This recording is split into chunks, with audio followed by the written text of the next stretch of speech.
আসসালামু আলাইকুম। সবাই কেমন আছেন? আমি বরাবরের মতোই আশা করি যে অনেক আনন্দে এবং ভালো আছেন। একেকজনের ভালো থাকা একেক রকম।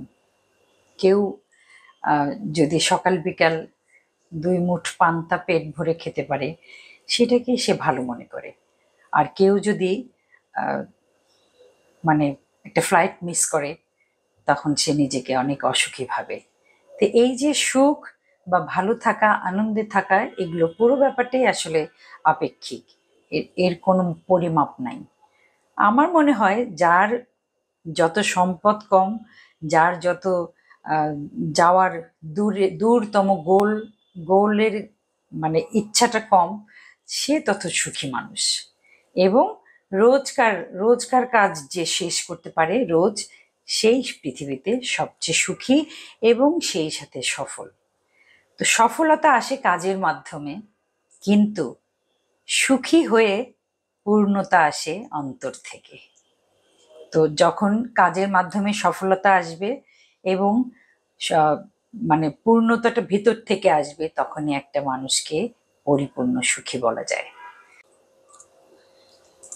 আমি এখন যেটা রাঁধছি সেটা হলো বিফ চিলি। একটু আঙুলের মতো লম্বা লম্বা করে পাতলা করে কেটে নিয়েছি। একদম পাতলা না, মোটামুটি। এটা ঘন্টা ২ হলো ম্যারিনেট করে রেখেছি, লবণ আর ওয়েস্টার সস, সয়া সস। এখন আমি এখানে আদা দিব, একটু গোলমরিচের গুঁড়া দেই,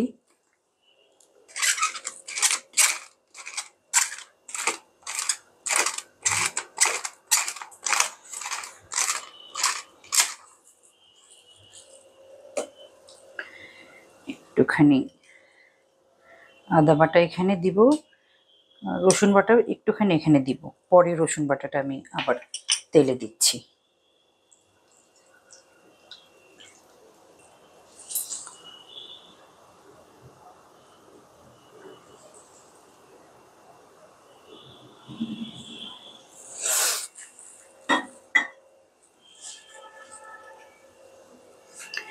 রসুনটা একটু ভেজে নিলে একটা আলাদা সুগন্ধ হয়।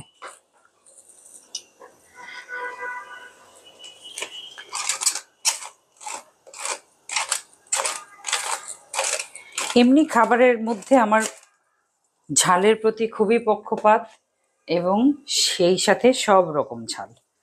সব রকম ঝাল মানে গোলমরিচের ঝাল, আদার ঝাল, চুই ঝাল, কাঁচামরিচ, লাল লাল কাঁচামরিচ, মানে সবুজ মরিচ না, লাল কিন্তু শুকনা না, আবার শুকনা মরিচ।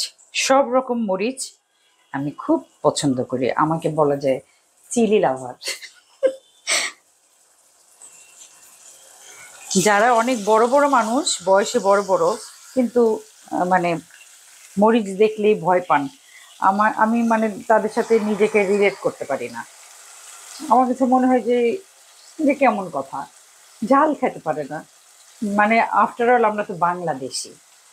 আমরা এক সময় বলা যেত আমরা দুধে ভাতে বাঙালি, মাছে ভাতে বাঙালি। আর এখন যদি কেউ বলে নুনে ভাতে বা মরিচে ভাতে বাঙালি, তাও সই। আমি তাতেও রাজি আছি, কোনো অসুবিধা নেই। সব কিছুতেই আলহামদুলিল্লাহ। এটা একটুখানি হবে, তারপরে আমি আবার আসছি। আমার মনে হয় গোস্তটা সেদ্ধ হয়ে এসেছে। আমি এখন যেটা দিব সেটা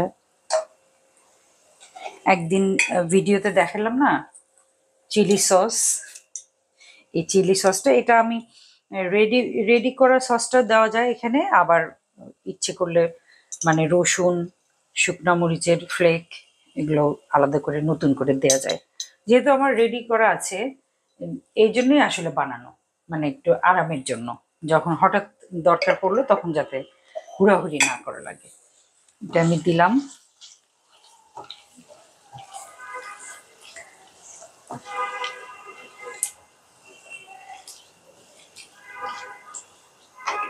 একদম কম জালে আরেকটু কতক্ষণ হবে, সেই ফাঁকে একটু গল্প করি আপনাদের সাথে।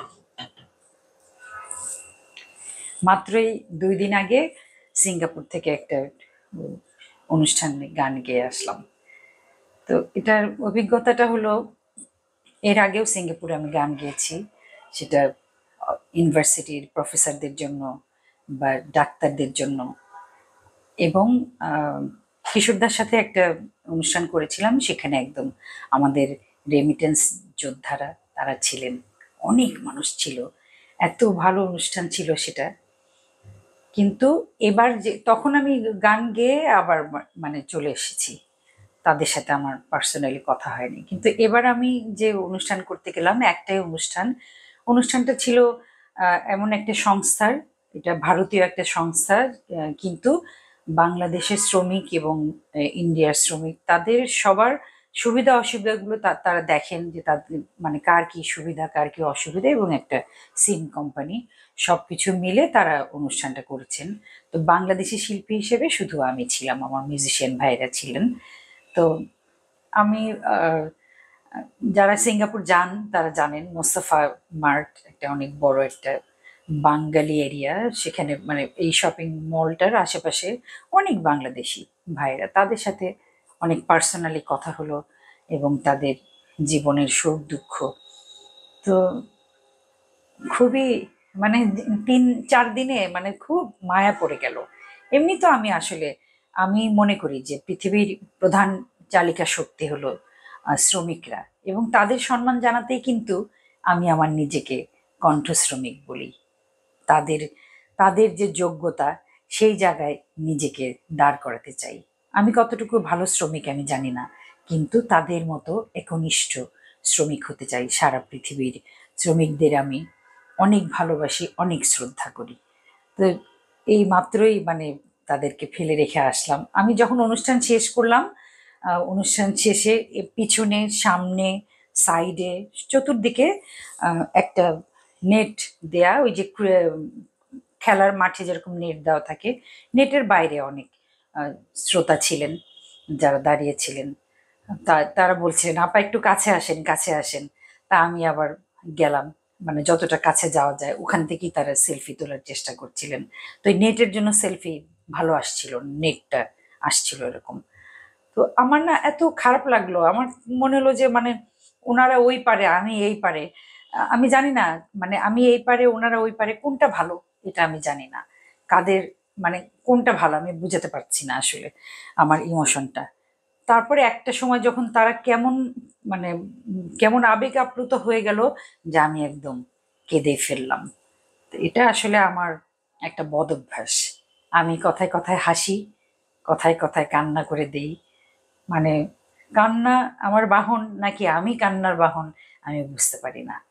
কিন্তু এই ভিডিও করতে গিয়ে আমি আবিষ্কার করলাম আমার একটা ওই দুইটা কান্না অথবা হাসি, প্রাণ খোলা হাসি, এই কোনোটাকে কিন্তু আমি বদভ্যাসের মধ্যে ফেলতে চাই না। কিন্তু আমার একটা বদভ্যাস আছে, যেটা আমি জীবনেও টের পাই নাই, এই ভিডিও করতে গিয়ে আমি টের পেয়েছি। আপনারা সেটা আবিষ্কার করবেন, এবং পরের ভিডিওতে নাকি আজকেই বলবো।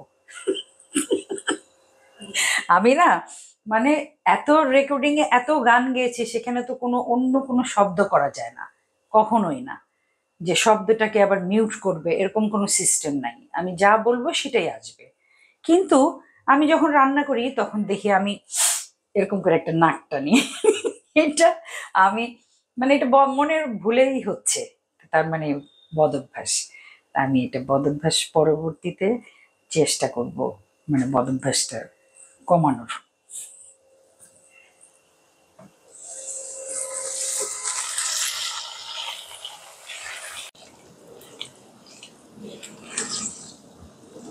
আমি একটুখানি আধা কাপ পানি দিয়েছি, এখন আমি পেঁয়াজ ক্যাপসিকামের আগে পরে কোনো অনুক্রম নাই, দিলেই হয়, ওই শেষমেশ সিদ্ধই হবে। এখানে কিন্তু রসুন নাই, কোনো কোনো টুকরাকে একটু রসুনের মতো লাগছে। পেঁয়াজ দিলাম, একটা ক্যাপসিকাম দিলাম, গাজর দেয়া যেতে পারতো, গাজর পেঁপে, কিন্তু তখন ওইটা না মানে সবজি সবজি হয়ে যায়। এটাই মনে হয় একটুখানি বেশি বেশি হয়ে গেল, কারণ গোস্তটা একটু কম দেখা যাচ্ছে। সবাই আমাকে বলবে, সবাই না কেউ কেউ বলবে কিপটা।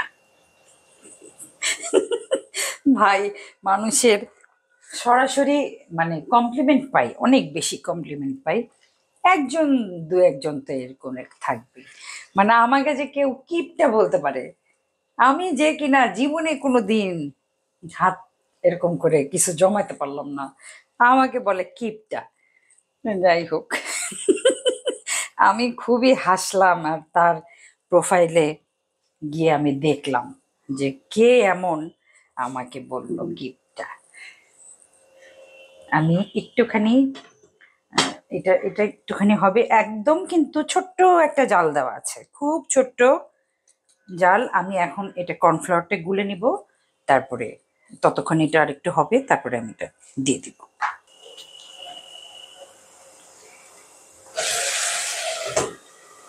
একটুখানি জালটা কমাই।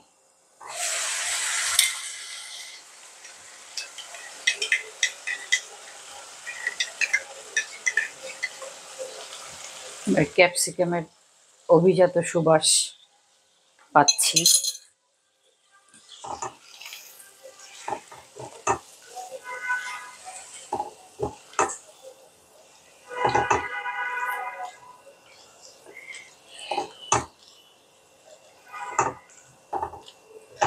আর একটু পানি দিব।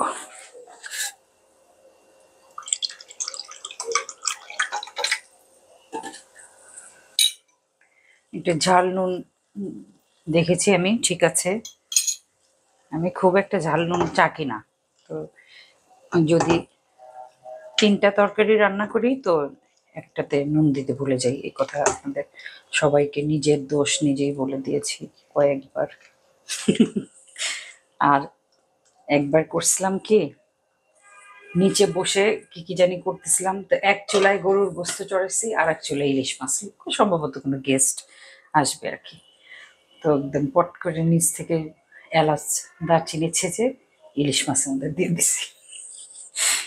আমি মানে এত, কারণ ইলিশ মাছে কোনোভাবেই গরম মশলা এটা কেউ মানবে না, মানে যে কখনো ইলিশ মাছ খায় নাই সেও মানবে না।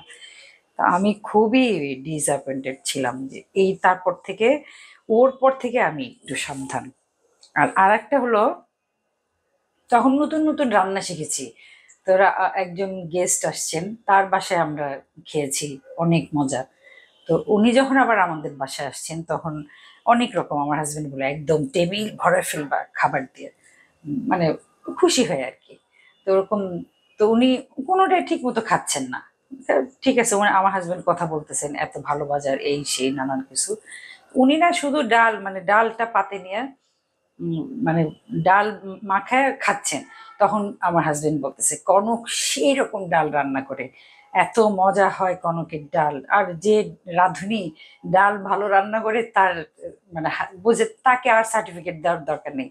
এরপরে আমি যখন গেস্ট চলে যাওয়ার পরে খুব ক্লান্ত, আমি তখন অনেক, আজকে থেকে প্রায় 20 বছর 25 বছর আগের গল্প, আমি যখন মুখে দিলাম ডাল, দেখি নুনই নাই। ওই লোকটা মানে বেসম টেসম খায় নাই বা জ্ঞান হারায় নাই, এটাই তার মানে, তার জন্য মানে আমি তার কাছে কৃতজ্ঞ। খুবই হাস্যকর। এরপর থেকে না আমি একটু সাবধান হওয়ার চেষ্টা করি, তারপরেও রান্নায় ভুল হতেই পারে, কারণ ম্যান ইজ মর্টাল।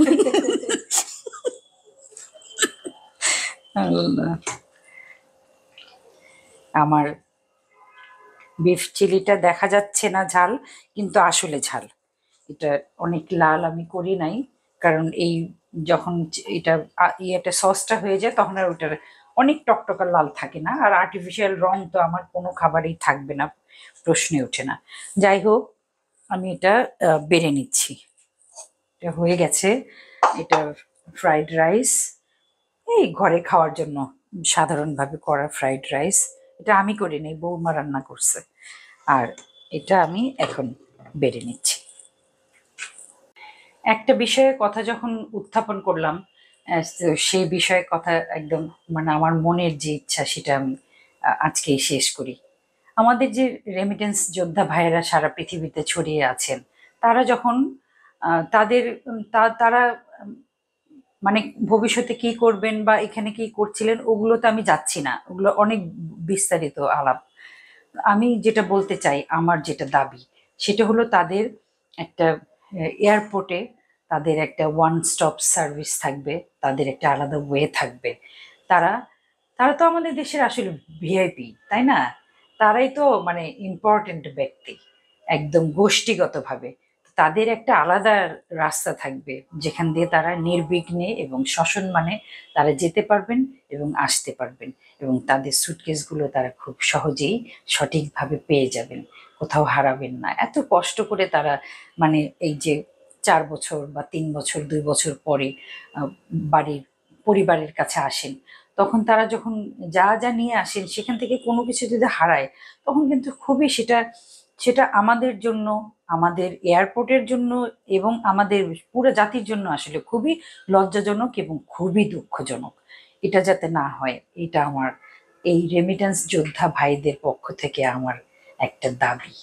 আমি জানি একদিন নিশ্চয়ই সেটা আহ, সেটা প্রতিষ্ঠিত হবে। এই দাবিটা আমার থাকলো। আমি একটুখানি বেড়ে নিচ্ছি, এবং অবশ্যই সবার আগে আমি খাবো না, আমি এটা কখনোই করি না।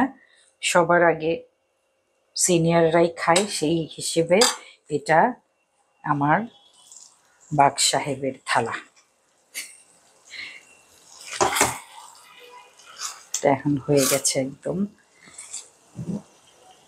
এটা দিয়ে বাড়া যাবে না, আমি এটা দিয়েই বাড়ি।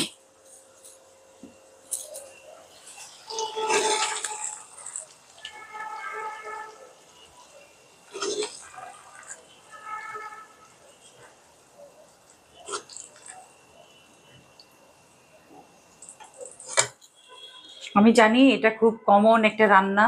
তো কোরবানি ঈদের পরে সবার বাড়িতে একটু বাড়তি গোস্ত থাকে, কোনো হিসাব করা লাগে না, তখন নানান রকম আমি পরপর কয়েকটা রান্না মানে এই গোস্তর রান্না আমি প্ল্যান করেছি যে করব। তো যাই হোক, অনেক কথা বললাম। আমার কোনো কথায় ভুল হলে সেটা ধরবেন না। আমি শিল্পী মানুষ, একটু আবেগ আপ্লুত থাকি সব সময়। আর তো যাই হোক, আল্লাহ আপনাদের সবাইকে অনেক ভালো রাখুক। আমার জন্য দোয়া করবেন। আসসালামু আলাইকুম।